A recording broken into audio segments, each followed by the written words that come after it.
Mesdames et messieurs de la presse, bonsoir. En cette avant-dernière soirée de l'année 2025, nous voulons donc commencer par vous présenter nos voeux les meilleurs dans vos rédactions et dans vos familles respectives et vous remercier pour la disponibilité dont vous avez fait montre durant l'année qui s'est achevée dans l'accompagnement de l'action du gouvernement spécifiquement pour ce qui concerne la redevabilité. Et ce soir, dans la droite ligne de rendez-vous que nous avons régulièrement pris, nous revenons au-devant de vous pour cette fois-ci, dans la suite évidemment des exercices que nous avons commencés à Washington. D'abord pour vous présenter ces documents, j'espère que vous l'avez déjà, tout savoir sur les accords de Washington. C'est une compilation de 3 textes. Il vous souviendra que le 27 juin 2025, la ministre d'État, ministre des Affaires étrangères, avait signé avec ses homologues rwandais et américains l'accord de paix avec le Rwanda. Dans la suite, il y a l'accord qui crée, ou le texte qui crée le cadre d'intégration économique régionale. C'est ce cadre qui va être créé lorsqu'on aura exécuté de manière satisfaisante le CONOP, ça veut dire lorsque les troupes rwandaises auront quitté le territoire national. Mais à Washington, lorsque nous y étions le 4 décembre dernier avec le président de la République, il ne s'agissait pas que de la dimension, j'allais dire, bilatérale ou trilatérale entre la RDC, le Rwanda et les États-Unis, mais il y avait aussi une dimension, et non de moindre, la dimension bilatérale. Et ce soir, Monsieur le Vice-Premier ministre, je vous remercie. Nous allons revenir spécifiquement sur ce qui a été fait au plan bilatéral, parce que vous étiez au cœur des discussions de l'accord de partenariat stratégique entre la RDC et les États-Unis. C'est que certains avaient appelé deal, mais les termes consacrés, c'est celui-là. Et j'espère que vous tous, parce que les textes sont publics depuis le soir de leur signature, je présume que vous ne donnez pas raison à ceux qui pensent que s'il faut cacher des choses aux Noirs ou aux Africains, entre guillemets, il faut le mettre dans un livre. L'exhortation que nous vous avons donnée depuis les débuts de cet exercice, c'est de vous dire qu'il faut lire l'accord pour que vous puissiez bien comprendre avec vos propres yeux, vos propres mots, ce qui est écrit. Et donc ce soir, nous avons le privilège de recevoir le vice-premier ministre, ministre Daniel Mukoko Samba de l'économie. Vous avez été dans les discussions qui ont permis justement qu'on arrive à cet accord de partenariat stratégique avec les États-Unis. Je rappelle que cet accord a été assorti d'un mémorandum sur la sécurité et que nous sommes parmi les principaux ou parmi les 5 pays africains qui ont une relation privilégiée ou partenaire stratégique avec le gouvernement américain. Et ce soir, nous voulons, et comme vous êtes professeur d'université, dans un exercice de pédagogie, que vous puissiez nous présenter spécifiquement cet accord de partenariat stratégique, ces grandes lignes, et pourquoi on a commencé, depuis la signature de cet accord, une nouvelle histoire économique entre la République démocratique du Congo et les États-Unis d'Amérique. Monsieur le vice-premier ministre. Merci beaucoup. Merci, monsieur le ministre, de me donner cette occasion. Je pense que cet exercice que nous avons commencé à Washington, le soir même de la signature de cet accord, il est évident qu'il y a un besoin que nous puissions le continuer, que nous puissions mieux vulgariser les documents qui ont été signés. Nous parlons ce soir des documents qui ont été signés entre la République démocratique du Congo et les États-Unis d'Amérique. Nous ne parlons pas des documents qui avaient été signés ce même 4 décembre entre la République démocratique du Congo et le Rwanda. Donc il s'agit de 2 documents qui ont été signés entre les USA et la RDC. Le premier, c'est l'accord de partenariat stratégique signé du côté américain par le secrétaire d'État Rubio et du côté congolais par moi-même.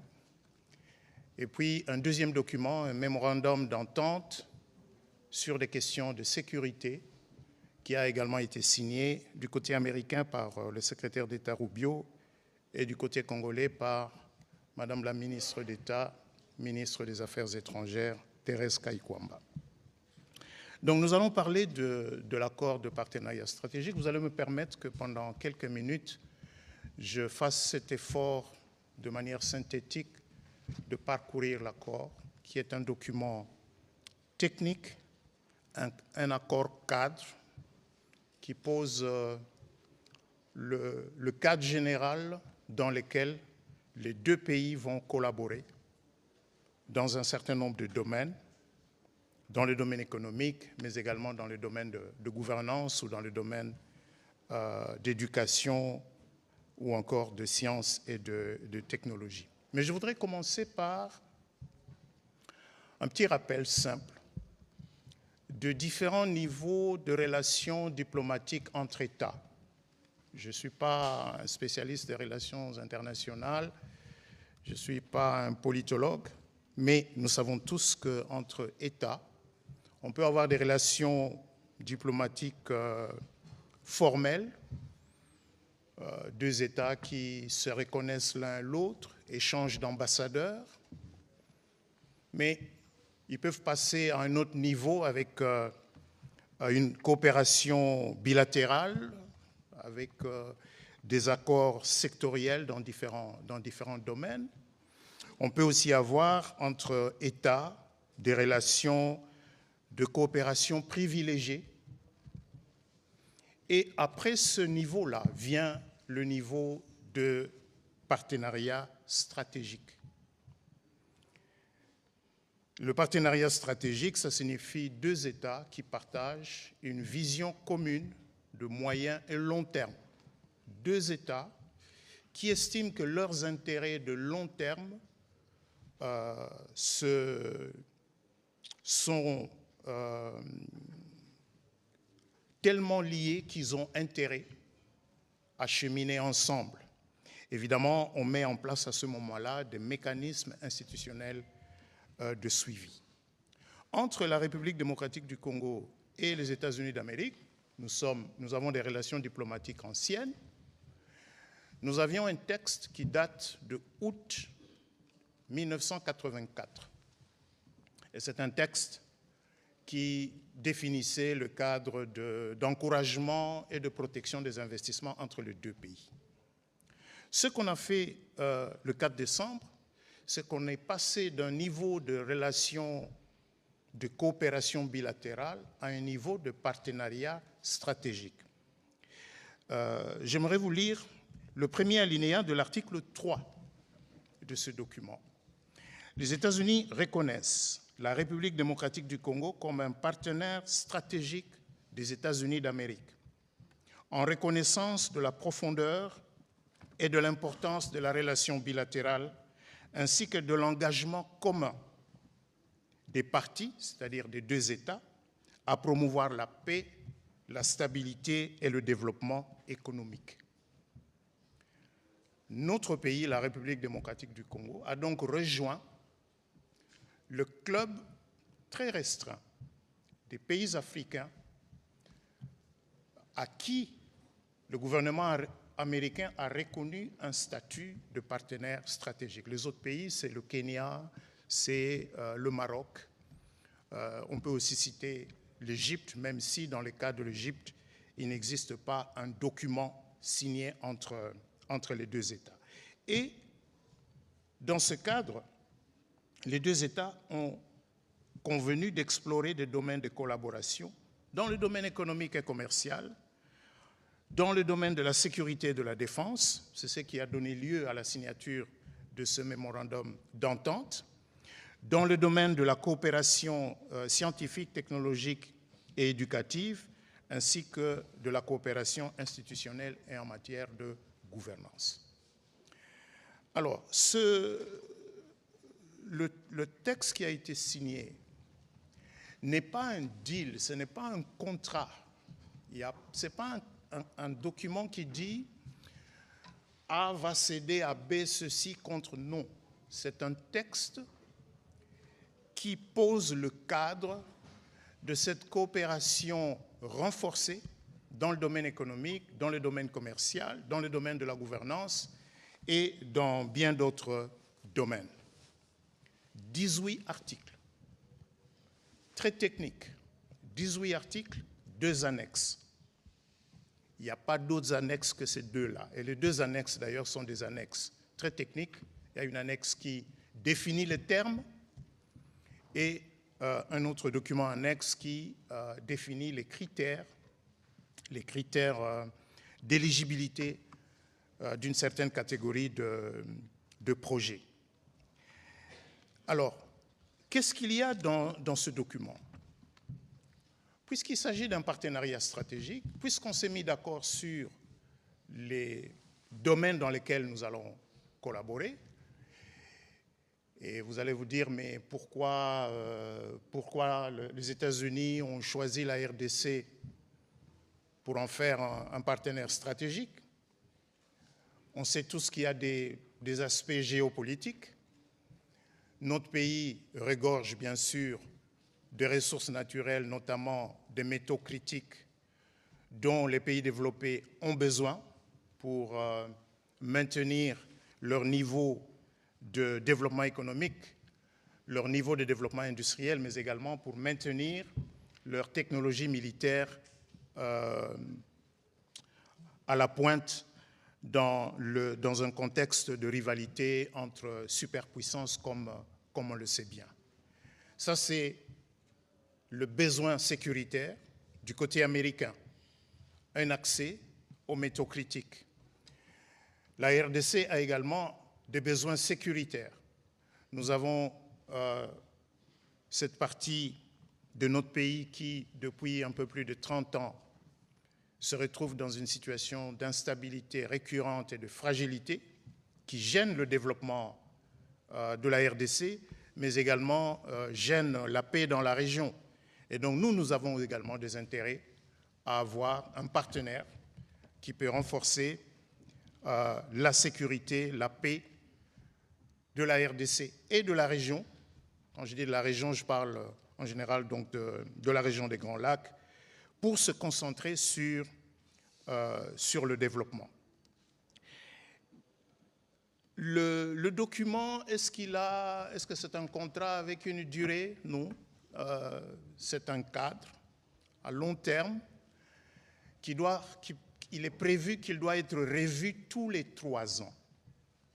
Laissez-moi insister brièvement sur les mécanismes qui ont été prévus pour la gestion et le suivi de cet accord.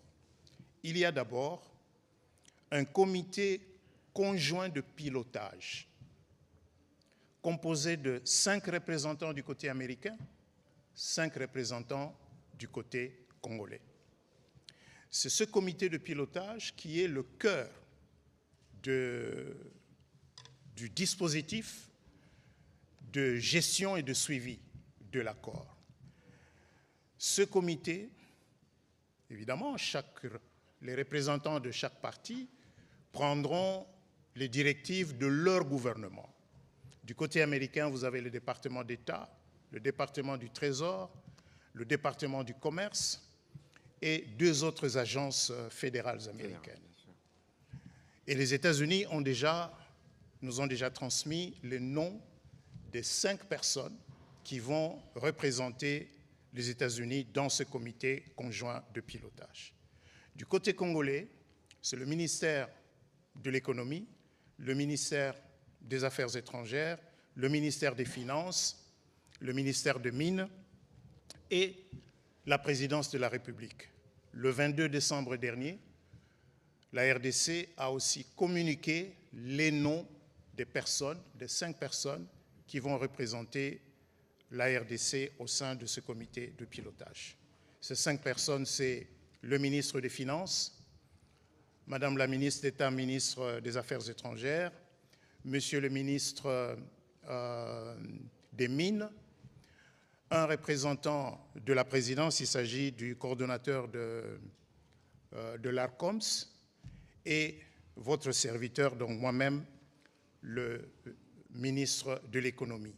Et chaque parti désigne un coprésident, parce qu'il n'y a pas de président et vice-président, il y a 2 coprésidents.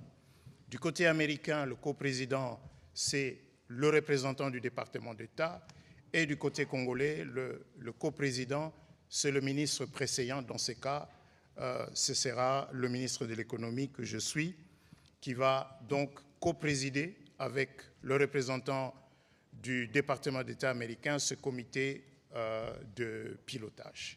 Et ce comité de pilotage s'est réuni 2 fois l'an et dispose d'un cahier de charges, d'un certain nombre donc, de choses qui doivent se faire au niveau de ce comité de pilotage. Ça, c'est le premier élément. Un deuxième élément, c'est un forum de coopération bilatérale qui doit être organisé tous les 2 ans pour discuter de grandes questions de coopération entre nos 2 pays, au vu du contexte bilatéral, mais également au vu du contexte régional et du contexte mondial. Et je parlais de la revue tous les 3 ans. Donc tous les 3 ans, nous allons revoir cet accord, peut-être pour en améliorer certains éléments, en amender d'autres. Et si un jour, une des parties choisit de sortir de cet accord, l'accord a prévu que dans ces cas, il faut par écrit donner préavis à l'autre. Et le préavis est d'une durée de 5 ans. Donc si vous voulez sortir d'un accord, on ne peut pas sortir d'un accord de partenariat stratégique où vous êtes engagé à long terme en donnant un préavis de 3 mois ou en donnant un préavis de 6 mois. Parce qu'entre-temps, vous aurez engagé un certain nombre de grands projets que vous allez réaliser ensemble et que vous allez suivre ensemble. Donc voilà ce qu'il y a dans ce document. Maintenant, le document, laissez-moi encore revenir sur le contenu de la coopération, le contenu du partenariat stratégique. Il y a 4 composantes: coopération économique et commerciale, coopération en matière de sécurité et de défense, coopération scientifique, technologique et éducative, incluant les échanges, la formation et les initiatives de renforcement des capacités, et coopération institutionnelle et en matière de gouvernance, incluant les réformes judiciaires, les mesures de lutte contre la corruption et le renforcement des capacités de l'administration publique. Voilà les 4 composantes. La deuxième composante, défense et sécurité, comme je l'indiquais tout à l'heure, est prévue dans un mémorandum d'entente distinct de ce document. Évidemment, nous souhaitons que l'on évolue d'un mémorandum d'entente vers un cadre de coopération militaire, mais cela doit obéir à un calendrier qui sera défini au fil du temps. Dans le document dont il est question ici, l'accent est mis sur la coopération économique et commerciale et sur la coopération institutionnelle et en matière de gouvernance. Et en clair, si d'un côté, il y a des intérêts américains, notamment l'accès aux métaux critiques dont les États-Unis ont besoin, de l'autre côté, il y a également des intérêts de la RDC. Les intérêts de la RDC, c'est l'industrialisation et notamment la transformation locale de nos minéraux et le tout dans le strict respect des lois de notre pays. Le document n'est pas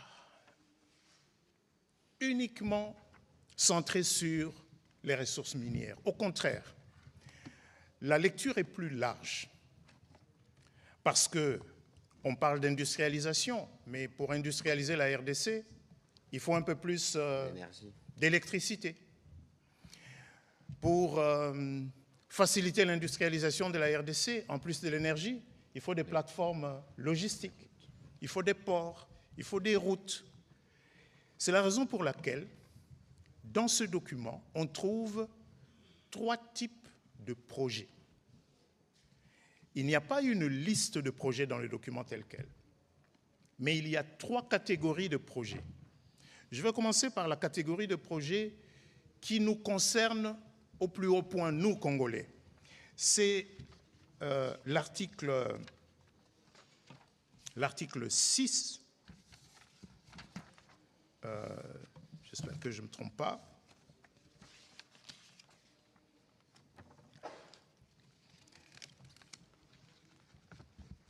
il y a un article donc qui prévoit que la RDC va désigner des projets qu'elle considère comme étant des projets stratégiques. Article 5. L'article 5, merci. Les projets stratégiques désignés par la RDC. Qu'est-ce qu'on entend par projet stratégique? Il s'agit des projets qui vont transformer la RDC conformément à sa vision de développement à long terme. Et ce document a même identifié les critères. Qu'est-ce que nous appelons projets stratégiques? Ce sont des projets qui vont notamment contribuer à la transformation industrielle de la République démocratique du Congo, notamment par la création de valeur ajoutée, la création d'emplois et le renforcement des capacités. Ça, c'est le premier critère. Le deuxième critère, c'est des projets qui vont renforcer les infrastructures, les systèmes énergétiques et technologiques qui sont indispensables pour diversifier l'économie congolaise et l'intégrer dans les chaînes de valeur régionales et mondiales. Troisième critère, des projets qui vont soutenir la paix, la stabilité et l'autorité de l'État. Et quatrième critère, des projets qui vont promouvoir un développement inclusif et une amélioration des moyens de subsistance de la population congolaise. Il nous revient à nous, gouvernement de la République démocratique du Congo, de fournir cette liste. Et cette liste que nous devons fournir dans les 30 jours après l'entrée en vigueur de cet accord. Et l'accord est entré en vigueur, au terme de l'accord, le jour de sa signature, le 4 décembre. Donc dans les 30 jours, nous devons fournir, les gens vont dire, mais pourquoi nous devons fournir aux États-Unis d'Amérique la liste de nos projets stratégiques? Non, la liste est transmise au comité de pilotage conjoint. C'est ce qu'on appelle dans l'accord comité directeur conjoint. Voilà, le comité directeur conjoint. Donc, c'est la première catégorie là-dedans. Ce sera à nous d'y mettre INGA 3, ce sera à nous d'y mettre, je ne sais pas, RN7. La RN4, la RN5, ou une autoroute Banana-Kinshasa, ou la construction de data centers. Ça, c'est la première catégorie des projets. Et pourquoi c'est important? Parce que l'accord dit les parties, donc les deux États, vont coopérer afin de mobiliser les financements appropriés pour que ce projet soit réalisé. Et d'ailleurs, l'accord a mis en exergue deux de ces projets stratégiques. C'est INGA et le corridor de Lobito, qui apparaissent spécifiquement dans l'accord sous deux articles séparés. La deuxième catégorie de projets, c'est des projets, on va dire des projets miniers, qui vont être développés sur des concessions minières appartenant totalement au gouvernement et qui sont aujourd'hui libres de tout engagement. C'est donc à nous, RDC, de dire, nous avons des concessions qui sont libres et sur ces concessions, ensemble, nous allons désigner, nous allons choisir des entreprises qui aimeraient bien développer ces projets dans le strict respect du code minier congolais. C'est dit à plusieurs niveaux dans cet accord, dans le strict respect du code minier congolais et des autres lois de la République démocratique du Congo, et en tenant également compte des objectifs mutuels. Pour nous, la transformation locale de nos minéraux est un objectif central. Et pour les États-Unis, l'accès aux minéraux critiques, bien sûr, est un objectif central, et ces deux objectifs sont convergents. Ça, c'est la deuxième catégorie de projets. Pour le moment, il n'y a pas un seul projet encore. La liste de ces réserves d'actifs stratégiques va être communiquée dans quelques jours au comité conjoint de pilotage qui doit se réunir, qui doit tenir sa première réunion dans les 90 jours à partir de l'entrée en vigueur de l'accord. Donc nous pensons que ce sera au plus tard à la mi-mars que cette première réunion aura lieu. Et d'ailleurs, les réunions du comité de pilotage, elles peuvent être en visuel ou en présentiel.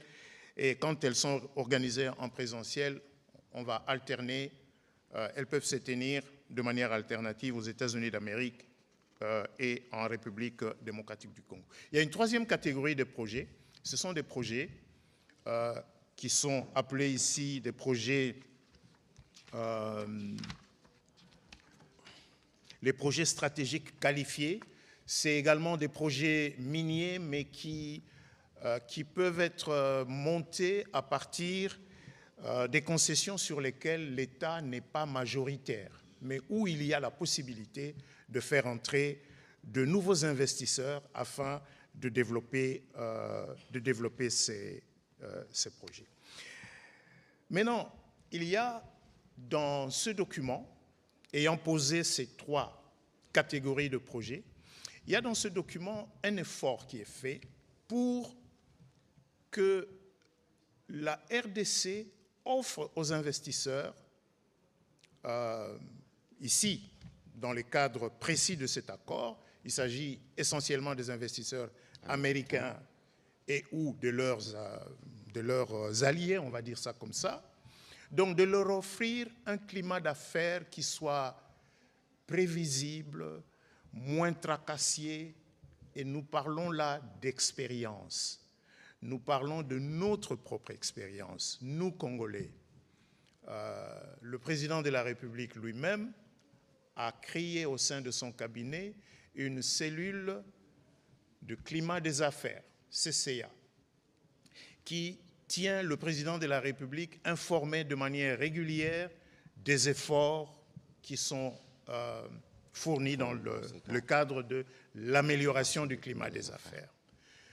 Nos partenaires, rencontrer n'importe quel diplomate ici à Kinshasa, si vous parlez pendant 30 minutes, croyez-moi, il va vous dire « faites un effort, améliorez le climat des affaires ». Tout à fait.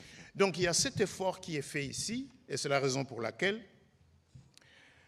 nous avons tenu à ce que cet accord ne contienne pas de traitement particulier, d'incitation fiscale ou quoi que ce soit qui soit accordé par l'accord.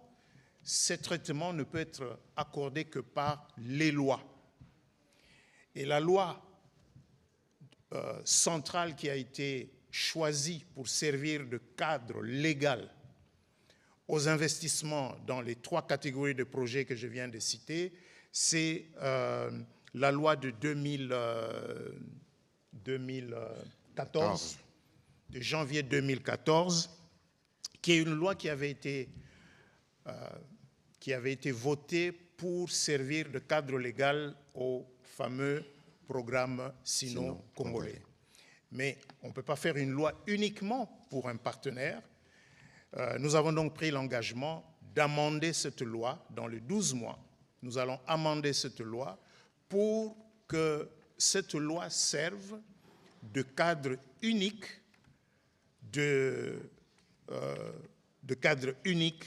pour donner les garanties nécessaires aux investisseurs qui seraient intéressés aux trois catégories de projets auxquels j'ai fait allusion. Donc voilà, dans l'ensemble, peut-être deux autres aspects qui sont quand même importants. C'est ces aspects de gouvernance, parce que l'accord prévoit également une assistance technique et un appui à la gouvernance dans le cadre de la lutte contre la corruption, de renforcement des capacités de l'administration publique, de la même manière que l'accord prévoit tout un article pour régler la question épineuse de l'exploitation minière artisanale et à petite échelle. Vous avez suivi il y a quelques jours, le ministre de Mines a pris un arrêté interdisant en fait les unités de traitement qui encouragent certaines pratiques dont souffrent les exploitants miniers formels. Il y a énormément d'efforts à faire pour que la mine artisanale, l'exploitation minière artisanale, ne soit pas un foyer d'insécurité pour les investisseurs formels, ne soit pas non plus un foyer de prolifération des groupes armés et de financement de certaines activités, on peut dire, terroristes. Donc voilà ce qu'il y a dans l'accord. Et puis, l'interprétation, les dispositions techniques, comme je vous l'ai dit, c'est un cadre général qui peut être modifié sur la base du travail que fera le comité conjoint le comité directeur conjoint. Le comité conjoint, ainsi que le mécanisme donc de suivi. Voilà ce qu'il y a dans l'accord. Il n'y a pas une liste de mines qui aurait été cédée. Il n'y a pas un contrat qui aurait été signé avec tel ou tel investisseur. Les investisseurs viendront lorsque le comité va commencer son travail et que des projets auront été identifiés et qu'ensemble, Américains et Congolais, nous irons à la recherche de bons investisseurs. Peut-être un mot alors, Monsieur le Vice-Premier ministre, sur le cadre fiscal, parce que là aussi, c'est un des points sur lequel vous avez discuté avec la partie américaine. Justement, sur le cadre fiscal... à l'article 12. L'article 12, voilà, c'est justement l'article 12. Vous savez, dans les négociations, bon, on peut en parler aujourd'hui, initialement, cet article 12 était plus long. Et il contenait un ensemble de facilités douanières, fiscales et réglementaires que la partie américaine demandait. Et il y avait même une annexe avec une longue liste d'éléments. Cette annexe a été supprimée. Ce que nous avons convenu, c'est que cette question-là sera réglée dans la loi à laquelle je fais allusion, et nous avons pris l'engagement d'amender cette loi dans les 12 mois. Mais au moins, l'accord, le texte a retenu les préoccupations principales de la partie américaine et qui, on peut le comprendre facilement, qui résulte de ce que les investisseurs américains déjà présents en RDC, il n'y a pas que, surtout dans les secteurs miniers, expriment comme préoccupation. Par exemple, les retards dans le remboursement de la TVA remboursable. La loi dit qu'il faut la rembourser dans les 30 jours. Aujourd'hui, on est à quelques milliards de dollars qui ne sont pas remboursés de manière régulière. Donc, ils ont indiqué des éléments sur lesquels ils aimeraient voir du progrès. Et ce progrès ne prend pas forme dans l'accord, il prendra forme dans la loi que nous allons amender. Nous espérons pouvoir introduire ce projet de loi amendant la loi de 2014 à la session de mars 2026. Merci beaucoup, Monsieur le Vice-Premier ministre, pour cette économie que vous avez fait de cet accord, évidemment. Je rappelle que l'accord a été publié le jour même de la signature, le 4 décembre, donc il est consultable à la fois sur le site du département d'État, mais aussi sur le site, par exemple, du ministère de la Communication et des Médias, parce que nous sommes dans une dynamique où nous n'avons, Monsieur le Vice-Premier ministre, absolument rien à cacher. Et donc, il est important que les uns et les autres qui nous suivent fassent l'exercice de lire. Le vice-premier ministre sera évidemment disponible pour d'autres types d'exercices dans les universités, dans les églises, pour être en mesure d'expliquer le bien fondé de cet accord qui, en réalité, profitera aux générations futures parce que la mise en œuvre prendra le temps que cela requiert. Donc, Monsieur le vice-premier ministre, acceptez donc qu'on ouvre la partie des questions-réponses. Je souhaiterais que nous puissions être dans le sujet parce que la question elle est éminemment technique. Il est important qu'à travers les mots et que vos questions permettent d'éclairer non pas seulement votre lanterne, mais la lanterne de ceux qui nous suivent aussi à la maison. On va commencer la série des questions avec M. Marlon Kachamou, puis sera suivi de M. Éric Izami.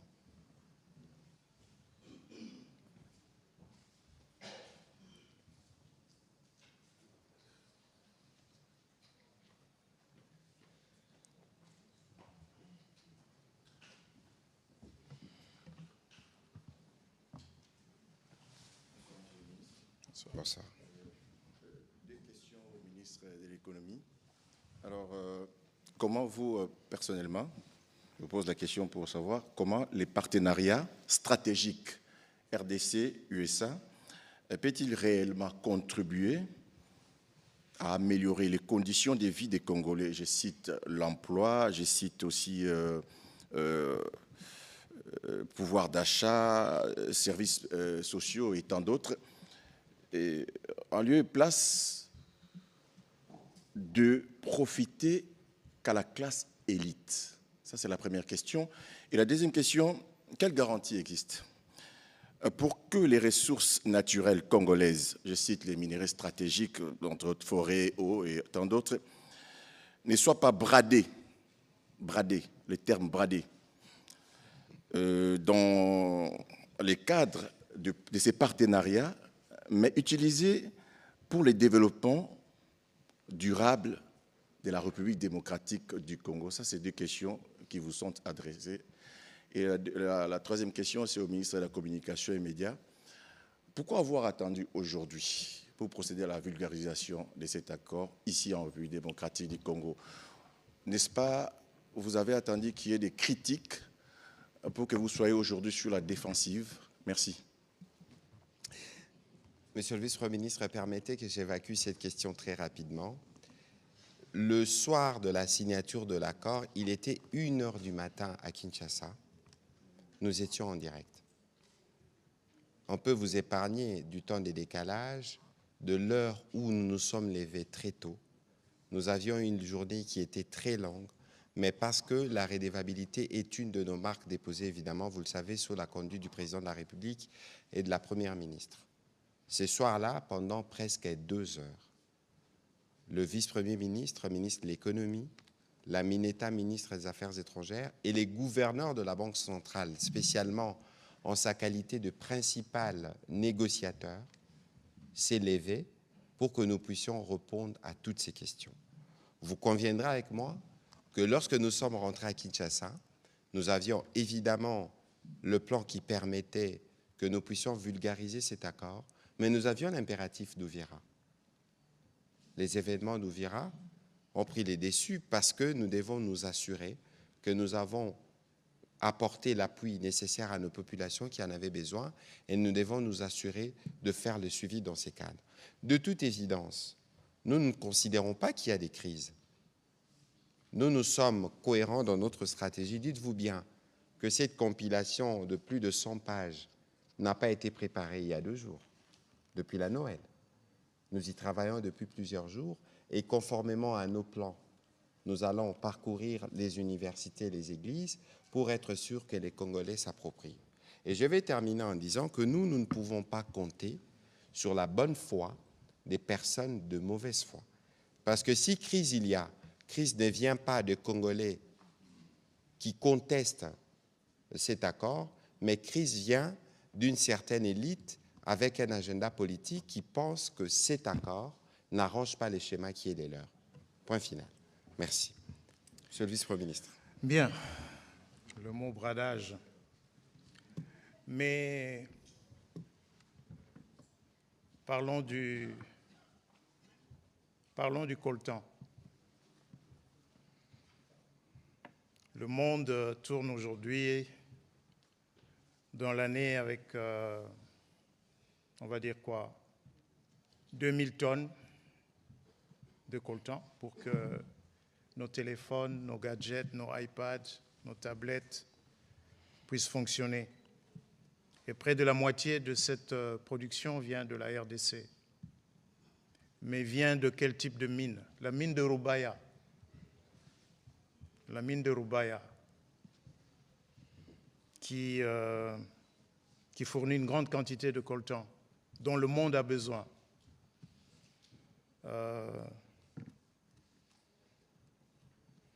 Est-ce qu'on va continuer à l'exploiter dans ces conditions? Est-ce qu'il est normal que des pays voisins qui ne sont pas producteurs majeurs de l'or soient devenus des principaux exportateurs de l'or en Afrique? Et tout le monde sait que c'est de l'or qui vient de la RDC. C'est ça le vrai pillage. C'est ça le vrai pillage qui se déroule depuis quelques années, décennies. Des chiffres crédibles qui sont connus depuis quelques jours indiquent que depuis fin janvier, les exportations rwandaises de coltan ont augmenté de 213% entre janvier et juin. C'est ça le bradage, c'est ça le pillage. Et cet accord a justement pour objectif de mettre un terme à ce pillage en remplaçant le régime actuel de prédation auquel se livrent certains acteurs de la région par un régime où il y a des vrais investisseurs dans des mines sérieuses, dans des mines qui respectent toutes les normes. Voilà, je pense qu'il faut vraiment, sur cette question, ne lançons pas la pierre sur, je ne sais pas, le gouvernement ou le pouvoir politique en disant qu'ils veulent brader. Regardons ce qui se passe actuellement. Je vais vous donner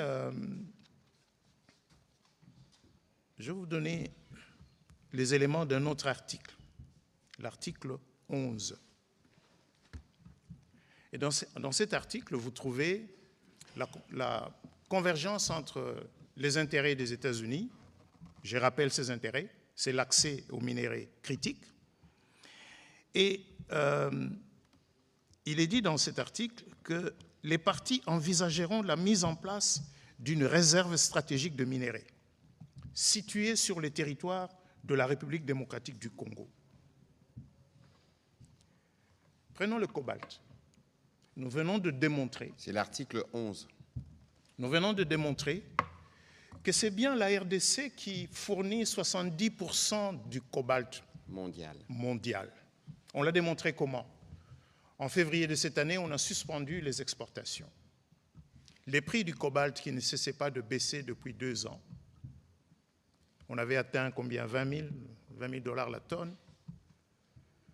Dans la semaine qui avait suivi cette mesure, le prix s'est relevé de près de 20%. Aujourd'hui, on est à 52 000 dollars la tonne. Mais est-ce que nous, RDC, est-ce que nous avons des stocks de cobalt pour pouvoir peser? Chez nous, en RDC, non. Ces stocks sont constitués ailleurs. Ici, on prévoit notamment de mettre en place une réserve stratégique de certains minéraux, notamment le cobalt est d'ailleurs cité ici particulièrement à cause une ressource stratégique. Qui est une ressource stratégique pour toutes les nations industrielles et pour toutes les armées du monde. Donc, loin de faire du bradage, au contraire, cet accord vise à formaliser l'exploitation minière.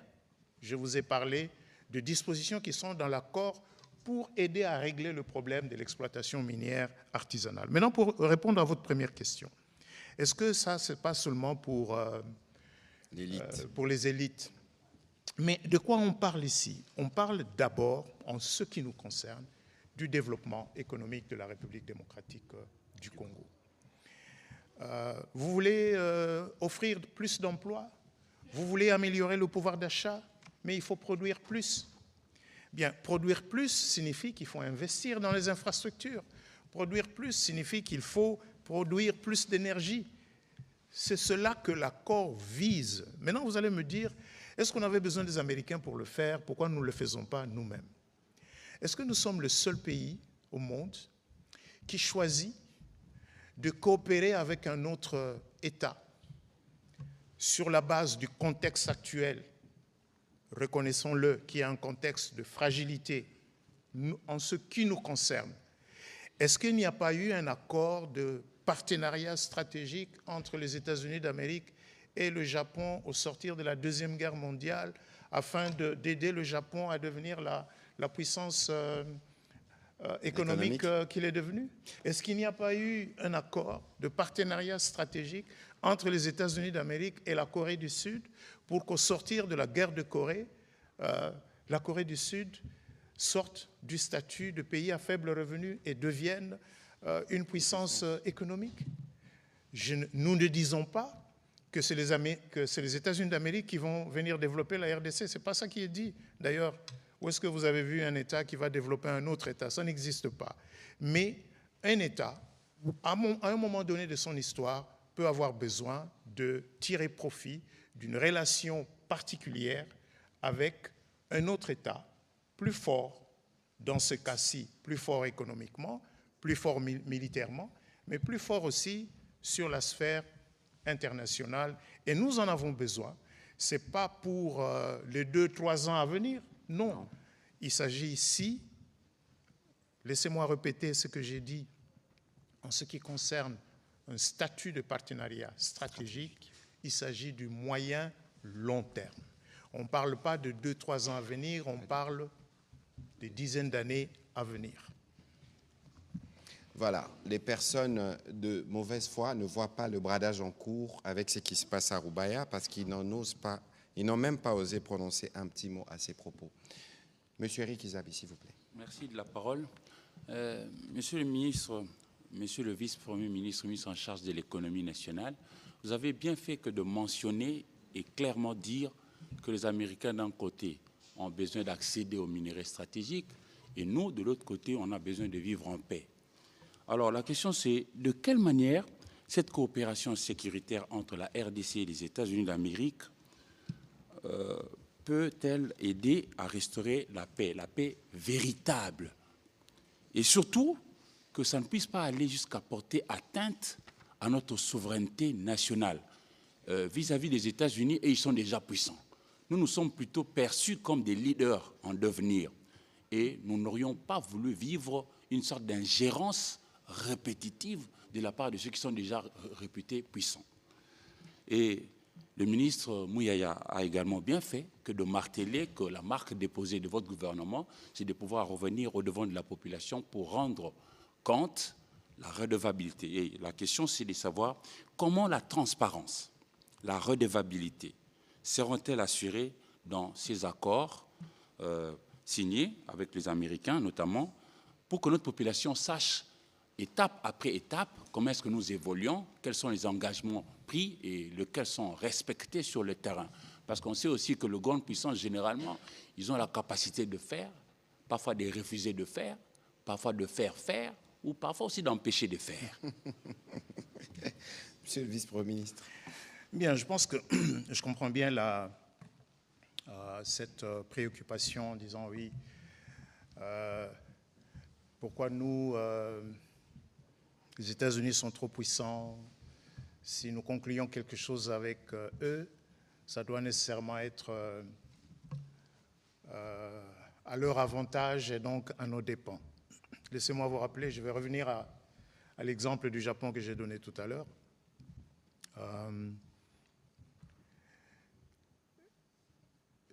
Le Japon a signé un accord de partenariat stratégique avec les États-Unis au sortir de la Deuxième Guerre mondiale, alors même que les États-Unis avaient vaincu l'armée japonaise et qu'il y avait des troupes américaines stationnées dans le pays. Il ne faut peut-être pas rappeler que la bombe atomique, le Little Boy, Allez-y. On ne va pas le rappeler. Mais ces troupes, d'ailleurs, sont restées jusqu'aujourd'hui. Bien sûr. Jusqu'aujourd'hui. Mais dans un cadre convenu d'un accord de défense entre les deux États. Il y a des troupes américaines au Japon jusqu'aujourd'hui, comme il y a des troupes américaines en Corée du Sud jusqu'aujourd'hui, comme il y a des troupes américaines en Europe jusqu'aujourd'hui. Sur le plan de... parce qu'ici, cet accord, comme je vous ai dit, ne traite pas de manière spécifique des questions de défense et de sécurité. Ça, c'est dans un autre document. Et ce document-là, d'ailleurs, va évoluer. Les discussions vont continuer, parce qu'on ne va pas rester à l'étape d'un simple mémorandum d'entente. Il faudra qu'à un moment donné, on passe à un autre stade d'une vraie coopération dans le domaine militaire. Mais pour revenir ici à ce dont nous parlons, le minerai, souveraineté. Si vous lisez les articles 7, les articles 6 et les articles 7. L'article 6 définit les comités conjoints de pilotage et il dit notamment, et puis il définit le rôle que ce comité va jouer. C'est là que les grandes décisions se prendront. Mais nous qui allons représenter la RDC dans ce comité, encore que l'accord dit qu'on peut changer aussi. Hein. Donc là, on a communiqué des noms, mais demain, le gouvernement congolais ou le gouvernement américain peut désigner une autre personne en remplacement de... Mais pour le moment, en tout cas, les 10 noms ont été communiqués. Mais nous, on n'est pas, nous 5 là, on n'est pas la RDC pour aller décider au nom de la RDC de ce qu'il faudra ou il ne faudra pas faire. Les orientations, nous les prendrons du gouvernement. Et l'article 7 définit le processus d'investissement de manière précise. Quelle doit être la période de négociation? Comment on conclut? Qu'est-ce que par exemple, pour qu'une proposition soumise par une personne alignée soit approuvée par la RDC, elle devra démontrer, donc la RDC, les représentants de la RDC au sein de ce comité auront la possibilité de dire ça nous approuvons, ça nous n'approuvons pas. Et un élément important que je dois souligner, c'est que l'article 6 dit clairement que le comité conjoint de pilotage prend ses décisions par consensus. En cas d'absence de consensus, la question sera portée au niveau supérieur des représentants des partis. Aucune décision ne pourra être adoptée tant qu'un consensus n'aura pas été atteint. Donc, on discute. S'il y a un accord, évidemment, s'il y a un accord, ça signifie que nous, les représentants de la RDC, nous aurons obtenu les orientations des plus hautes autorités du pays pour dire voilà la position que vous allez défendre. Mais s'il n'y a pas un accord, aucune décision n'est prise et les deux parties s'en réfèrent. Ça veut dire que les Américains ne viendront pas nous imposer. Ils ne viendront pas imposer. Dire, voilà ce que nous voulons les Américains, aux dépens des Congolais. Et laissez-moi revenir une fois encore. Qui dit statut de partenariat stratégique dans la relation entre deux États dit fondamentalement respect mutuel. C'est la raison pour laquelle, dans un accord de partenariat stratégique, on prévoit des mécanismes institutionnels de suivi. Et c'est ce qui a été fait ici. Parce qu'on a même décrit de manière précise comment les décisions doivent être prises. Quels sont les délais de négociation pour éviter que ça traîne trop en longueur ou qu'il y ait des blocages venant d'une partie ou de l'autre. Voilà. C'est clair comme l'eau de roche, messieurs Izami. Comment faire pour la relevabilité?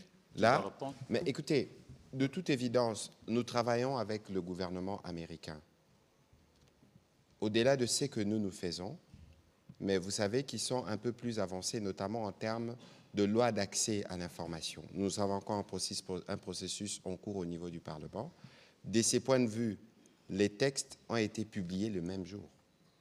Donc, c'est-à-dire, et tout ce qui s'est fait, je crois que nous nous assurerons d'avoir un accompagnement du point de vue de la communication pour que chaque étape puisse être communiquée. Vous avez suivi que le vice-premier ministre vous a donné un délai de 30 jours.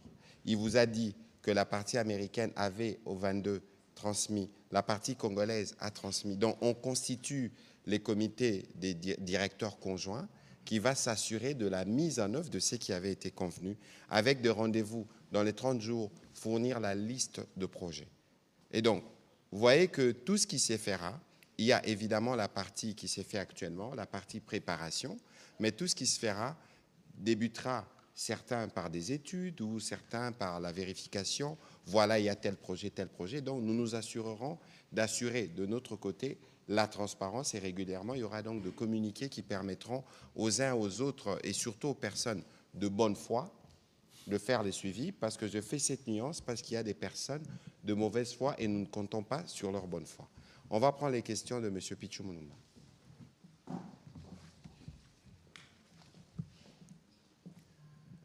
Et puis ce sera à m'aider et on va aller un peu plus rapidement. Deux questions, Monsieur le Vice-Premier ministre. Ouais. Cet accord place-t-il les Congolais au centre du dispositif? Si oui, quels sont les mécanismes prévus pour renforcer les capacités locales des entreprises, des jeunes, des chercheurs et de l'administration afin que les Congolais soient au centre de ces partenariats et non pas des simples observateurs? Deuxième question, en dehors des annexes définissant les termes et l'éligibilité des projets que vous avez évoqués, existe-t-il des annexes secrètes, engagements parallèles, soit ou protocoles non divulgués dans les partenariats stratégiques? Parce qu'il y a ceux, vous êtes au courant, il y a ceux qui ont évoqué 99 ans d'exploitation des ressources de la RDC. Et quels mécanismes permettent de les contrôler et de les rendre transparents? 99 ans. Je n'ai pas lu ça dans les textes. Bon, ça n'existe nulle part dans les textes. S'il y a des gens qui expriment des préoccupations de cet ordre, nous allons, nous, parce que nous sommes de bonne foi, n'est-ce pas, Monsieur le ministre? Bien sûr. Nous allons nous considérer que ces personnes expriment leur...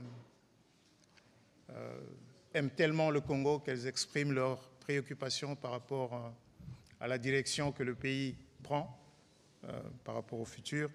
Et nous espérons que les explications que nous donnons et que nous allons continuer à donner, et d'ailleurs nous n'avons pas attendu aujourd'hui pour les donner parce que Monsieur le ministre vous a dit tout à l'heure que ce soir-là du 4 décembre à Washington, nous nous sommes livrés à cet exercice et croyez-moi, nous avions peu dormi, nous avions eu une journée longue, nous tenions à peine sur nos jambes pendant cet exercice. Quelle annexe secrète pourrait-il y avoir dans un accord cadre de coopération au niveau stratégique entre deux États? Il n'y en a pas. Les deux annexes qui existent, l'annexe 1 s'intitule « Critères d'éligibilité aux projets stratégiques qualifiés ». C'est une annexe très technique. L'annexe 2, c'est les définitions. Qu'est-ce qu'on entend par qu'est-ce qu'on entend par une entité américaine? Qu'est-ce qu'on entend par une personne alignée? Qu'est-ce qu'on entend par une nation couverte? Ça, c'est... Les juristes savent que dans un document, voilà, on définit les concepts, on définit les termes. Donc, il n'y a pas d'annexe secrète. Le vrai travail, il va commencer dans quelques semaines. Maintenant que le comité est constitué, première semaine du mois de janvier, la liste des projets stratégiques désignés par la RDC et la liste des réserves d'actifs stratégiques sera communiquée par la partie congolaise au comité de pilotage, au comité conjoint, ce qui va donner lieu à la convocation de la première réunion. C'est là que nous allons nous mettre d'accord de la manière dont nous allons travailler. On ne parle pas encore de mine A, on ne parle pas encore de concession minière B, il n'y a rien dans ce document. Ça, c'est des étapes qui vont venir après. Quant à votre première question, comment on va s'assurer que les Congolais sont au centre? Voilà. On a parlé du comité de pilotage. Mais l'accord a également prévu, j'en ai parlé tout à l'heure, à l'article 3, les parties établiront un forum binational du partenariat économique États-Unis-RDC, conçu comme un dialogue intergouvernemental destiné à approfondir la coopération sur un large éventail d'intérêts et de priorités économiques. Ce forum se réunira tous les 2 ans en alternance entre Washington DC et Kinshasa. Et ce forum constituera également un espace d'échange avec le secteur privé. Donc, ce n'est pas simplement une affaire. On a la dimension gouvernementale, c'est le comité de pilotage. On a une dimension qui est plus large, c'est le forum RDC-États-Unis, qui, tous les 2 ans, va se réunir, élargi au secteur privé, pour discuter des questions qui nous concernent, qui concernent les 2 parties à cet accord de partenariat stratégique. Donc, ce n'est pas un truc secret, c'est quelque chose qui sera ouvert au secteur privé et ouvert à tous ceux, bien sûr, qui sont intéressés par la réussite, ou plutôt par les résultats attendus. Les résultats attendus de cet accord de partenariat stratégique, c'est d'abord la paix dans la région. C'est ce qui ressort du préambule de l'accord. Dans le préambule de l'accord, la paix dans la région, la sécurité, la défense de l'intégrité territoriale de la RDC et bien sûr le développement économique de la RDC.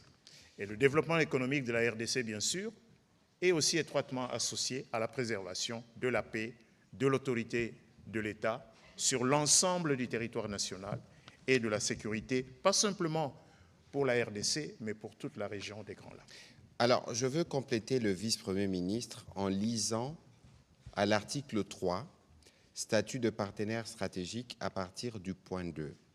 Il est dit, dans le cas de ces partenariats stratégiques, les parties ont l'intention d'explorer les domaines de coopération suivantes. Coopération économique, avec un accent particulier lié aux minerais critiques, à l'énergie, aux infrastructures, aux initiatives technologiques, à la valorisation et à l'industrialisation. Coopération en matière de sécurité et de défense, conformément aux lois nationales applicables à la politique américaine, aux obligations internationales et de la stabilité et de l'autorité étatique à travers la RDC. Coopération scientifique, technologique et éducative, notamment en lien avec les échanges, la formation et les initiatives de renforcement de capacités, et des coopérations institutionnelles de gouvernance, notamment en ce qui concerne les réformes judiciaires, les mesures anticorruption et les capacités de l'administration publique. Si je dois m'arrêter au point C, quel contenu vous donnez? Coopération scientifique, technologique et éducative. Ça veut dire que dans le cadre de ces partenariats stratégiques, on ne parlera pas que de mines.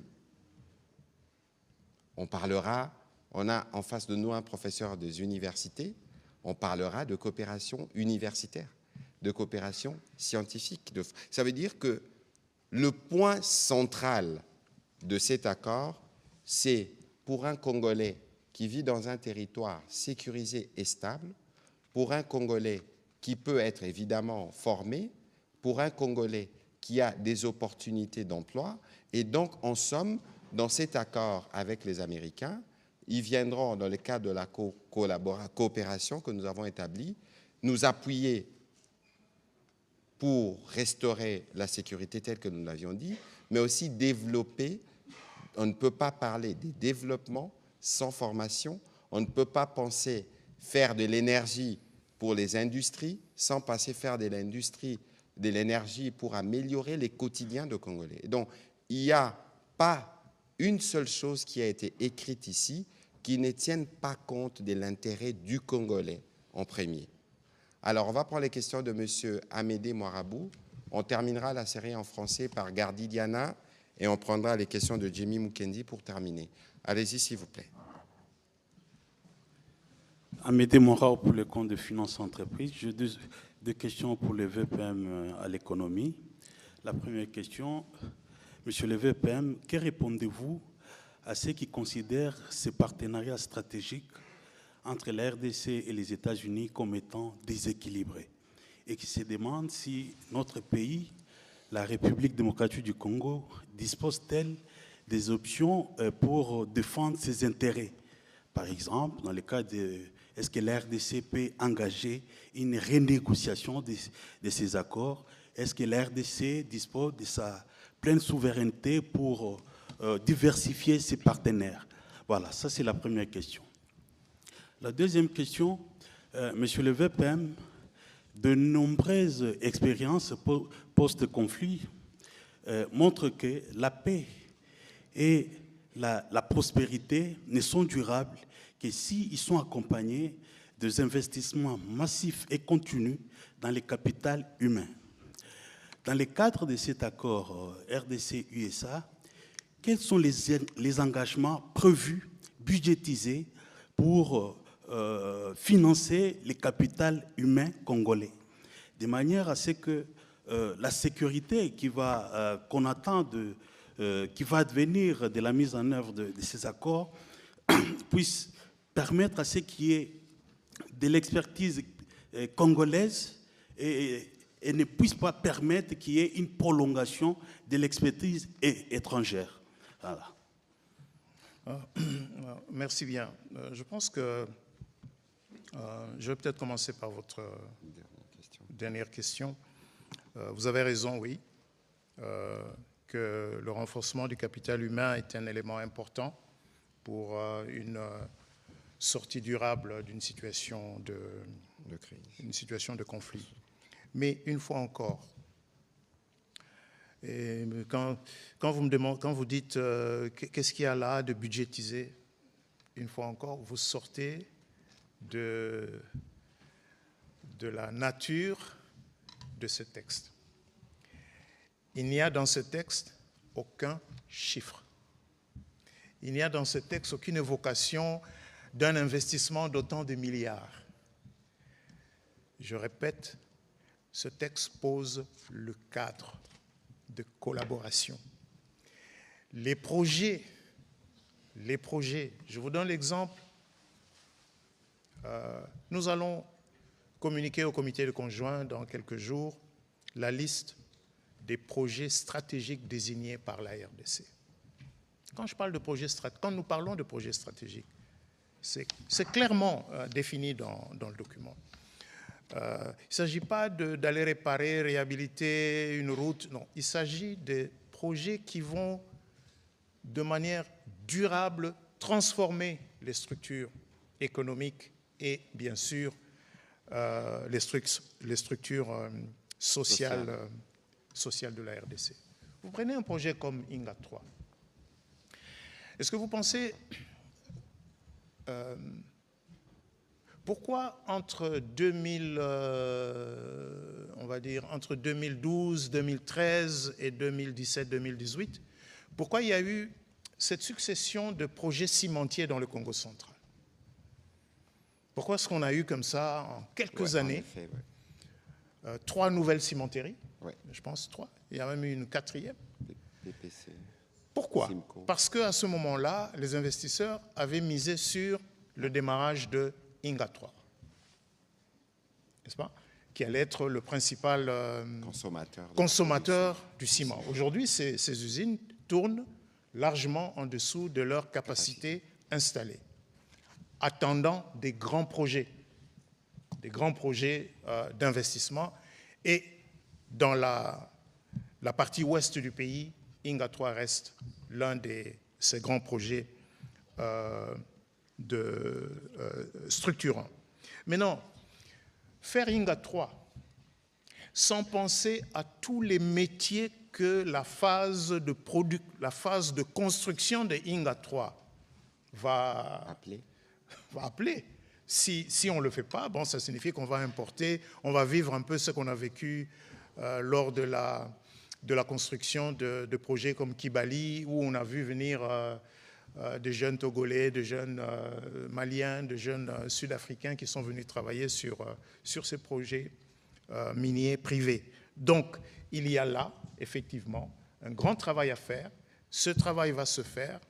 La partie congolaise, bien sûr, mettra sur la table. Ce n'est pas pour rien que vous aurez noté que le gouvernement, enfin le président de la République insiste beaucoup sur la formation professionnelle, parce qu'il est évident que tous ces projets structurants vont avoir besoin d'une main-d'œuvre que nous n'avons pas nécessairement aujourd'hui et qu'il va falloir bien sûr former.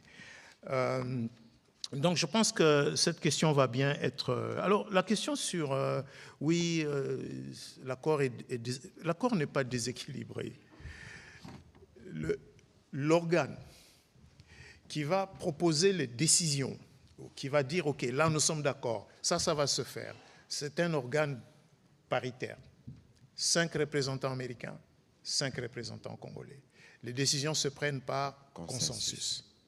Quand il n'y a pas consensus, chaque parti se réfère à ces... Donc nous allons nous tourner vers Madame la Première ministre, Son Excellence Monsieur le Président de la République, pour arbitrer de manière à ce qu'on puisse trouver. Donc, quand c'est prévu ainsi, comment est-ce que nous allons nous laisser écraser par la partie américaine? Je répète, qui dit partenariat stratégique dit vision commune à moyen et long terme.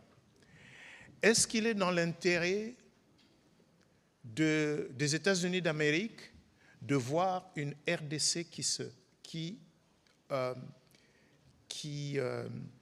est moins fragile, qui met un terme à l'instabilité dans la partie est du pays, où on ne parle plus des groupes armés, où on ne parle plus de minerais de sang, où on ne parle plus d'activités minières artisanales qui financent les groupes armés. Est-ce que c'est dans leur intérêt? Oui, c'est dans leur intérêt. Pourquoi c'est dans leur intérêt?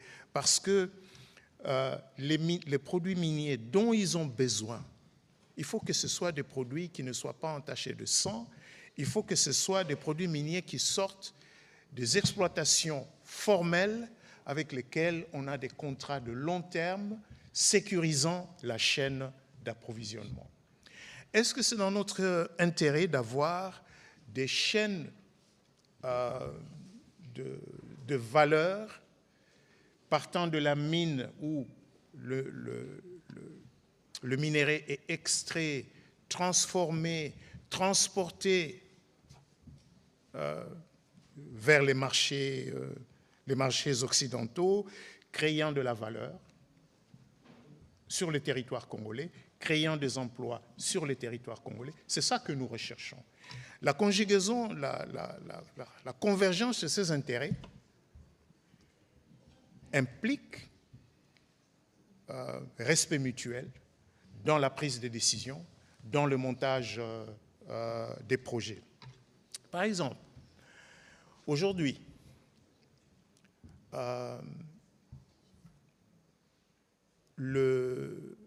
est-ce qu'il y a des investisseurs américains dans nos mines? La réponse est oui, il y en a.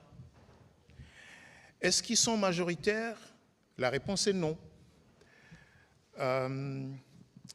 Est-ce qu'il y a des obstacles à ce que des investisseurs américains viennent un peu plus nombreux en RDC? La réponse est oui. L'un de ces obstacles, c'est par exemple quoi? C'est le fait que nous étions placés depuis quelques années dans la liste grise de Gafi. Nous ne sommes pas loin de sortir. Le fait d'être sur la liste grise de Gafi c'est un obstacle majeur pour les investisseurs américains. Parce que quand vous êtes sur la liste grise, ça signifie que, bon, vous n'êtes pas clean du point de vue de la lutte contre le terrorisme, le blanchiment de capitaux et ainsi de suite. Donc nous faisons des efforts énormes au niveau du gouvernement, au niveau des organismes qui ont été créés pour cette lutte, notamment la CNRF, la Cellule nationale des renseignements financiers, la Banque centrale du Congo, pour qu'on sorte. Nous espérions sortir cette année, mais nous pensons que nous pourrons sortir l'année prochaine. Ça va nous ouvrir d'autres horizons. Le fait pour nous de sortir de la liste grise de Gafi, le fait pour nous d'avoir ce cadre signé au niveau le plus élevé entre les deux États va sécuriser les investisseurs américains. Et si vous me dites, mais oui, mais pourquoi vous donnez priorité aux investisseurs américains? Non. La position de la RDC a toujours été diversifions notre économie, diversifions nos partenaires. Absolument. Nous ne sommes pas en train de dire nous ouvrons la porte à l'un et nous fermons la porte à l'autre. Pas du tout. La plupart de vous, de la presse, et peut-être la plupart des Congolais qui nous suivent, ont oublié qu'en 2023, le chef de l'État a effectué une visite d'État en Chine et qu'à cette occasion, 2023. Et qu'à cette occasion, les deux gouvernements avaient convenu qu'ils élevaient la relation entre les deux pays au niveau de partenariat stratégique. Tout à fait. Sauf que dans ce cas-là, il n'y a pas eu un document qui a été signé. Mais du point de vue des us et coutumes diplomatiques, la relation entre la RDC et la Chine, c'est une relation de partenariat stratégique. Qui est couverte par un certain nombre de documents, notamment l'accord, le fameux programme sino-congolais renégocié. Bien sûr, il faut le rappeler. Dont les résultats sont aujourd'hui visibles ici à Kinshasa. Les rocades. Les deux rocades. La RN1, qui, on l'espère là, en tout cas, si tout va bien, fin 2027, il devrait être possible de partir de Banana et d'arriver dans le Haut-Katanga sans quitter la RN1. Donc, voilà, je crois que la République démocratique du Congo est sans complexe dans le choix de ses partenaires. Dans ces cas particuliers, il a plu aux deux chefs d'État, le président, son Excellence Félix-Antoine Tshisekedi et le président Donald Trump, il n'y a pas 5 pays africains qui ont le statut, aujourd'hui peut-être que nous sommes le 5e, qui ont le statut de partenaire stratégique des États-Unis d'Amérique. Et donc nous venons après le Maroc, après le Kenya qui l'a obtenu en 2022, nous venons de l'obtenir en 2025, et il y a des gains à tirer d'une telle relation de confiance politique au niveau le plus élevé et dans le long terme. C'est cela, un accord de partenariat stratégique. Le petit commentaire pour ceux qui n'ont peut-être pas lu la nouvelle stratégie américaine portée par le président Trump, il y a bien des paragraphes qui concernent la République démocratique du Congo, notamment parmi les priorités américaines, c'est la sécurisation des chaînes des valeurs de production de minerais critiques. Et donc aujourd'hui, le vice-premier ministre vous parlait notamment du cobalt et ses différentes utilisations. Je pense que les Américains, de ces points de vue, sont particulièrement intéressés. On va prendre Gardi Diana, s'il vous plaît, très rapidement, parce que nous devons terminer avec une question à Lingala, s'il vous plaît. Merci, Monsieur le Ministre. J'ai juste 2 questions, mais je crois que je vais également demander au VPM de quitter un peu la pédagogie, parce que cette assistance va également suivre le match, donc si vous pouvez le faire de manière directe, ça nous aiderait. Dans la première question, c'est, vous avez parlé du comité directeur de pilotage, mais j'ai senti un rôle d'arbitrage. Dites-nous qui décide réellement sur le projet stratégique et les débouchés des matières stratégiques, par principe de souveraineté. Et aussi, au regard de la préférence américaine, réputée très exigeante, mais aussi fort de leur position ascendante, nous on est peut-être en position de faiblesse, est-ce qu'avons-nous encore notre droit de veto? Et si c'est le cas, démontrez-le nous, noir sur blanc par l'accord.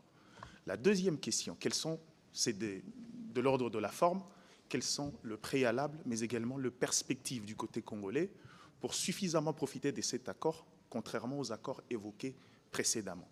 Ce qui ressort de ce document, c'est justement cette volonté fortement exprimée par la partie américaine pendant les négociations de faire en sorte que la RDC offre un cadre d'investissement qui soit plus lisible, plus transparent, plus prédictible, que lorsqu'on a signé, on sait à quoi s'attendre et on sait développer le projet de manière. C'est la raison pour laquelle, par exemple, ici, à l'article, vous allez encore dire, j'ai fait de la pédagogie, mais je pense que ce que nous avons convenu avec le ministre de la Communication et des Médias, c'est vraiment de faire de la pédagogie pour qu'on ne fasse pas dire à cet accord ce qu'il n'a pas dit.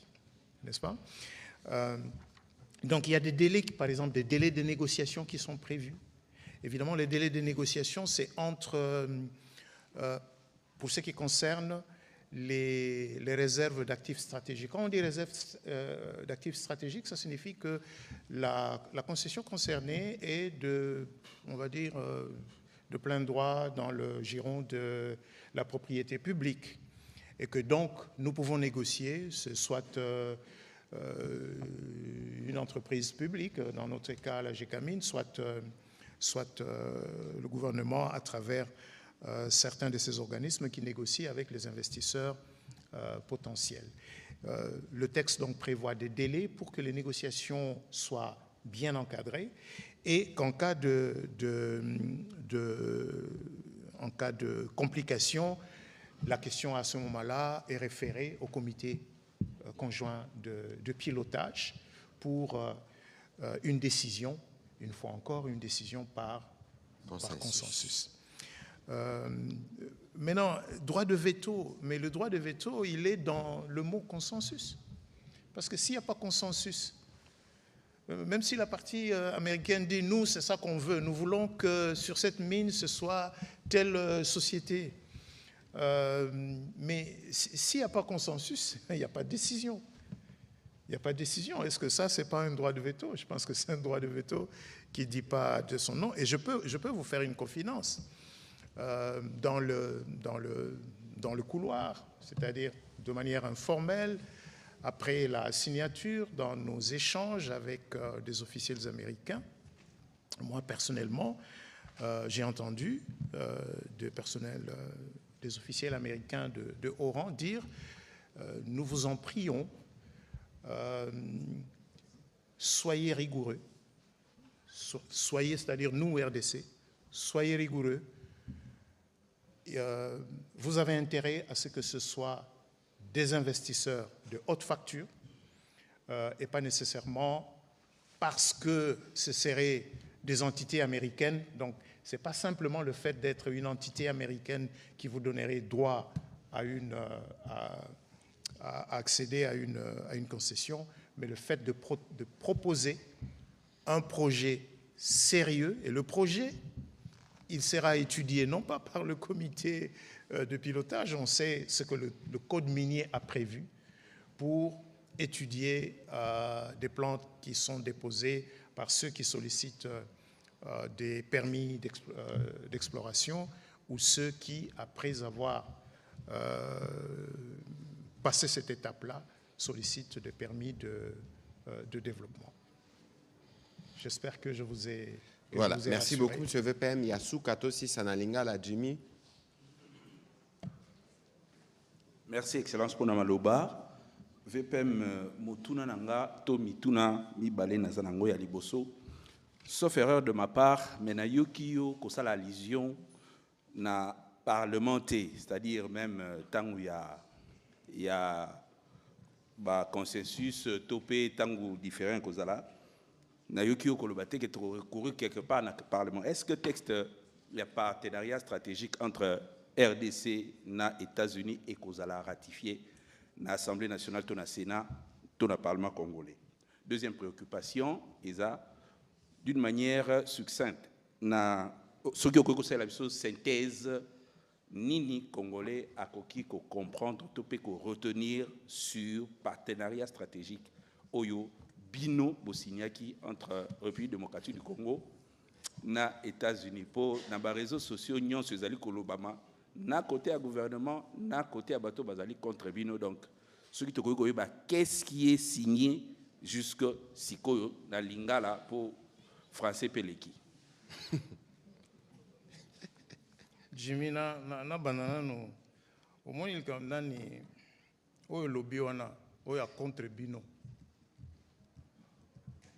bato ba contre biso ba contre Congo parce que biso ndete représenter Congo na moment ouais ezande makambo Congo siko Congo ngo est-ce que koza na ba président misato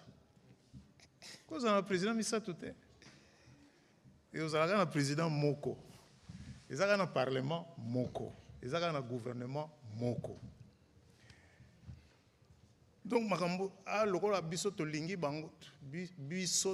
bango te boyo ozokabola donc ozokabola mboka ou bien po ngana lingi omoi likambo ya eloko wana yaka mingi po soto bani makambo to bando kotsa mo ya régime nga régime on a lingi yango te siko lingi régime on a te oh bon mboka ezaka mboka batambusa yango ndenge mboka batambusa yango président azali parlement ezali gouvernement ezali toza pe na démocratie président azawana avanda wana pour l'éternité te ba élection eyaka hein élection yé ba changer ndenge to changera ba député ndenge to changera ba sénateur soki pe me ba nani parlement échanger gouvernement peut échanger to tika nanu makambo wana yako kabola wana o bato ba contribuer so za contribuer so donc za contre Congo tout simplement za contre Congo et puisqu'on parle de ça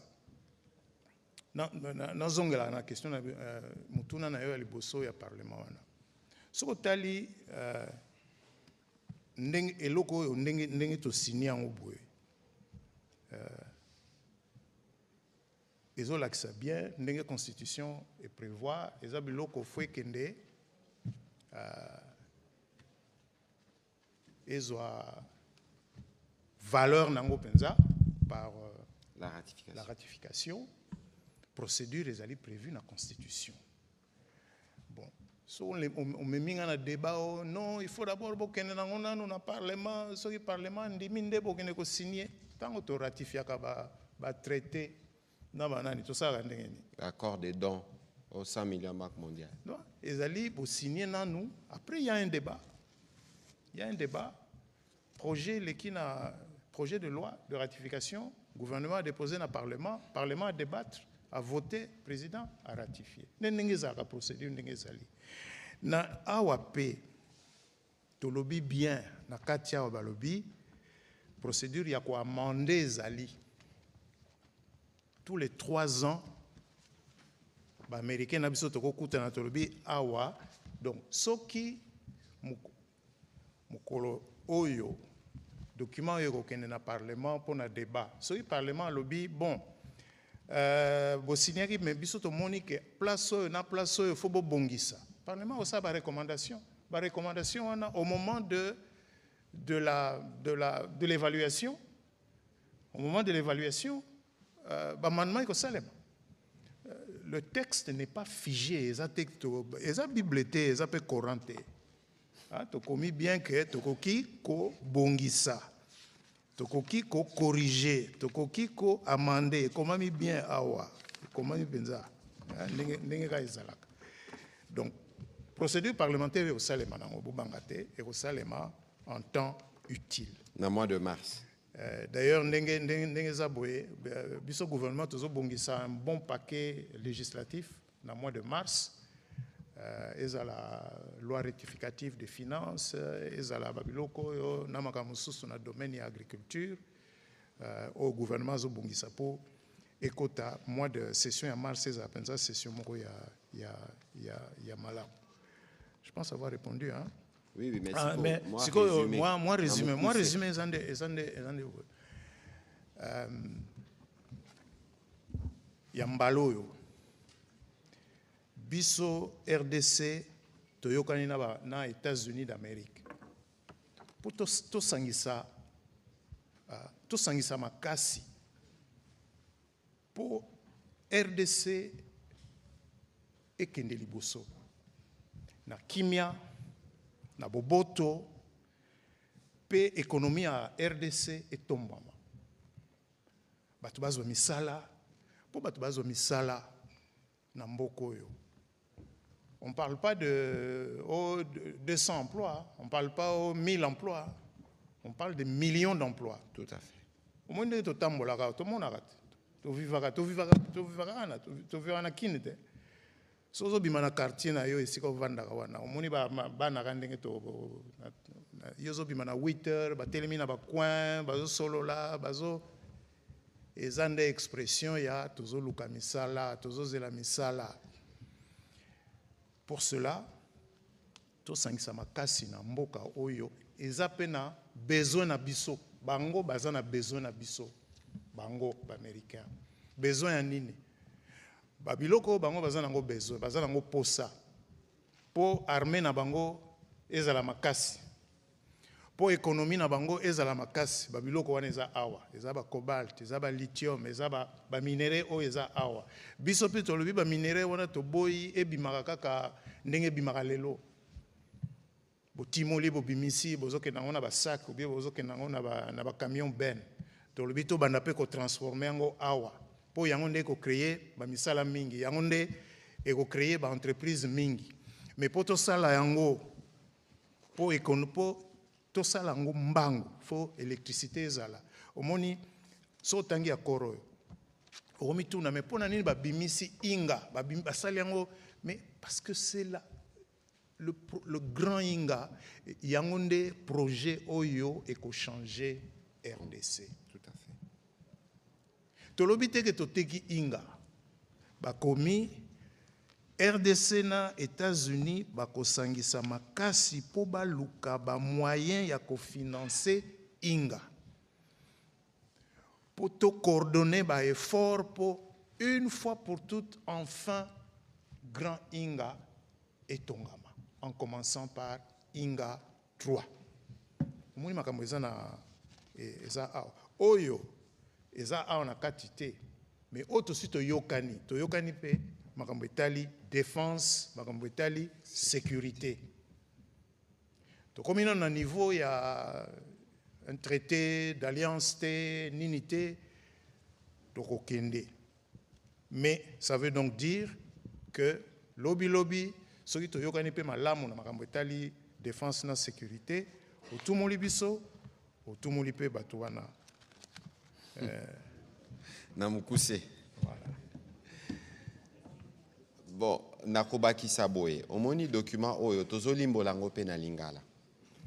Na ebinde balobaka personne de mauvaise foi na lingala te. Mais kasi omoni yo bandaki awa. Yo bandaki awa lobby bato baza contre bino. Mutu akosote ndeko Jimmy Mukendi. Boyina na bino mususu boki koyina na bino biso.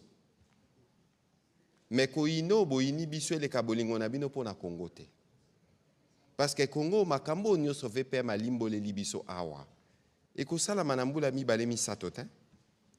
Et osala mambula zomi. Bao bakoya dans 10 ans, 15 ans, bangonde mususu bako tirer profit à makambo to sali lelo. Bako sabino te. Leur bazolo ba ah non basali accord wana pour na recevoir régime nini a recevoir aliawa. Biso awa tozali président de la République azwa ki 70% na élection na ya contesta ki yango. Voilà, merci de la précision. Ezaki on a le poto ba plébiscite. Siko ba Congolais on a ba vota qui est ba voter pe majorité gouvernement pe bimi. Ba pesa ki biso musala. L'air yo lobby a o ya bino ya bisote ya biso kakate biso ya biso nyonso ba Congolais. Parce que le président de la République l'air a tchaka mokolo tene na papi yende a engagaka Congo mobimba. Bino nyonso boyebi niveau ya patriotisme au président zalaka animé nango. Moussala Obomoni, il y a 3-4 mois de discussion et à Tongo midi pourquoi. Bao Basalaki, Moussala ba expert oyo. Basa ba membre gouvernemental. Ba membre gouvernement ba yaki sima. Batala mais batika ki ba technicien pendant des mois et des longs jours. Siko bino bokanisi ke biso concentration ana mama soumino a chakina ba VPM mukoko pour na kotala ba travail ba technicien. Yo kanti l'air ba ando salango ba andaki ko kanisa nini. Et loko yo tuzaki ko kanisa na accord ezana nu bomengo ya ba congolais, kimia ya congolais. Les lobbies non boyebi ke ba américain baza ba première puissance mondiale. Na robeta lisola makamosa mara na Japon te na Hiroshima. Eza ba mauvais souvenir. Mais biloko ane utaka wapi. Uranium e utaka wapi. Lelo bango po na super puissance na bango baza na besoin kita o tozanango. Neti makambo etali cobalt. Donc bokanisa te biso a boke bisenga sengate bango baza na bosenga ya cobalt na biso. Bako sabinote. Tiko mabeni ni to sali parce que na document o eza contraté. O tovani to lobi mintel ezaka na songolelo mintel ezaka te. Ezaka kato sangisi maele to lobi ndenge nini to kotambola. Ah ezate Amerika koya Kongola landite. Balobi na lopoto consensus e kozala Amerika lobi bo Kongola lobi bo to yokani to pusani liboso. To yokani te to luki arbitrage ya likolo. Mabe ezali wapi. 99 ans omoni yango wapi yawo. C'est-à-dire biso pe tozo compter na bino ba pandisango. Na bino na bato nyonso balingaka Congo. Parce que lelo biso toza prêt. VP mukoko aliawa. Toza prêt à ko débattre to lobaki. Mais au roi ko débattre na biso te soki otangi nanu makambo te. Parce que malheureusement bao balobaki makambo 99 ans. Batanga ki eloko te. Eza pas si mingi parce que ndenge to yebi niveau ya muto alobaki yango. Et koki ko refléter niveau na yete. Et là qui si ke bazana schéma mususu. Les réseaux insisté 99 ans, 99 ans neti ba congolais botele mabayibi biloko na bino. To yibi yango wapi. Mais babosani koloba ke ba Rwandais ndenge baza ko se développer bazo yiba nkita ya Congo. Mais kasi babi bayamba ki biso bia ba pesa ki biso kutuna otozaki nango. Nani abeti mabe. Soe photo sola na lingala. Ndeko Jimmy. Bana Congo bo fungola misu. Biso tokoya na ba commune. Tokokenda ba université pona ko limbola. Parce que ba Congolais o misusu ya kasumbale sa songolelo bangonde ba kozwa misala. Ba Congolais o ba koya sima. Bangonde ba ko bénéficier pleinement na makambo salami awa. Voilà, on va terminer, monsieur le vice-premier ministre. Merci beaucoup. C'était long, mais c'était pédagogique. Merci de votre disponibilité parce qu'on a pris rendez-vous avec des experts de la société civile et même des églises. Nous irons partout prêcher, non pas l'évangile de l'accord, mais prêcher la stratégie qui va ramener la paix et le développement en RDC dans le cadre de notre coopération avec les Américains. Ce n'est pas une coopération exclusive, on a une coopération avec les Américains, avec les Chinois, avec les Japonais, avec tous ceux qui veulent venir investir en République démocratique du Congo. Bon, VPM, natikele malobasuka. Te malobasuka na kansa nka ndengo lobi. Toko ezaka lelo te. Nous allons continuer à vulgariser, expliquer, mais aussi écouter. Nous sommes ouverts aux critiques, aux recommandations, parce que, comme j'ai beaucoup insisté aujourd'hui, ce n'est pas un document final, c'est un cadre global. Ce cadre global qui va permettre des discussions futures. Et donc nous aurons besoin de ces recommandations venant de différents segments de la société pour nous guider pendant les négociations qui vont démarrer au premier trimestre de 2026, cette fois-ci sur des projets spécifiques visant le développement économique de la RDC, la paix, la sécurité et la protection de l'intégrité territoriale de notre pays. Merci beaucoup, monsieur le vice-premier ministre. Merci à vous d'avoir participé à cet exercice de redevabilité. Merci.